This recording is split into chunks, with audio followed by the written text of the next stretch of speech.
যদি আপনাকে প্রশ্ন করা হয় বাংলাদেশ ফুটবল ইতিহাসের সর্বকালের সেরা গোল কোনটা, তাহলে আপনার মাথায় সর্বপ্রথম যেই গোলের কথাটা আসতে পারে সেটা খুব সম্ভবত হামজা দেওয়ান চৌধুরীর বাইসাইকেল কিকের এই গোলটা।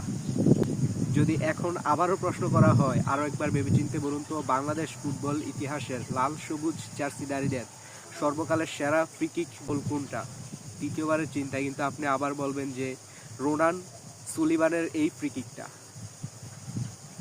Yes, exactly.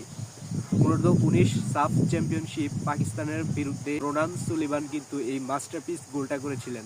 ফ্রি কিকটা নেওয়ার পূর্বে রোনান সুলিভানকে সতীর্থদের সাথে অনেকটাই বিতর্ক করতে হয়েছে, কিন্তু সে পুরো আত্মবিশ্বাস নিয়ে কিন্তু গোলটাকে বাংলাদেশের পক্ষে নিয়ে আসেন এবং সে তার জায়গা থেকে কিন্তু পুরো 100% কনফিডেন্স নিয়ে কিন্তু শটটা নেন এবং স্কোর লাইন 1-0-তে বাংলাদেশকে এগিয়ে নেন।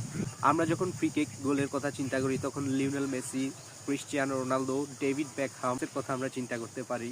এরকম গোল আমরা ইউরোপিয়ান চ্যাম্পিয়ন্স লিগ বা বিশ্বকাপ মঞ্চে দেখি।